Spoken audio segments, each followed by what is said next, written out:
സുകുമാർ സംവിധാനം ചെയ്ത് അല്ലു അർജുൻ നായകനായ പുഷ്പ ദി റൂള് ഇപ്പോൾ സകല റെക്കോർഡുകളും തകർത്ത് ബോക്സ് ഓഫീസിൽ പുതിയ റെക്കോർഡുകൾ കുറിക്കുകയാണ്. കേരളത്തിൽ നിന്ന് ഇതുവരെയായിട്ട് മാത്രം 23 കോടി രൂപയും തമിഴ്നാട്ടിൽ നിന്ന് ഏകദേശം 65 കോടിക്ക് മേളിലും കന്നഡയിൽ നിന്ന് 95 കോടി രൂപയ്ക്കും സ്വന്തം നാട്ടിൽ നിന്ന് തെലുങ്ക് നാട്ടിൽ നിന്നാണെങ്കിൽ 270 കോടിക്ക് മേളിലും ഹിന്ദി ബെൽറ്റ് റെക്കോർഡ് കളക്ഷനാണ് പുഷ്പ നേടിയിരിക്കുന്നത്. 582 കോടി രൂപയാണ് നേടിയിരിക്കുന്നത് ഇതുവരെ കയറ്റും. അപ്പം മൊത്തത്തിൽ ഇന്ത്യയിൽ നിന്ന് മാത്രം 900 കോടിക്ക് മേളിൽ പുഷ്പരാജ് കളക്ട് ചെയ്തിട്ടുണ്ട്. അപ്പം വേൾഡ് വൈഡ് ബോക്സ് ഓഫീസ് എന്ന് പറയുന്നത് 1500 കോടിക്ക് മേളിലാണ് സിനിമ.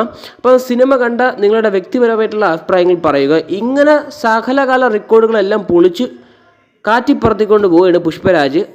വൈകാതെ തന്നെ ബാഹുബലി റെക്കോർഡ് കിടക്കും.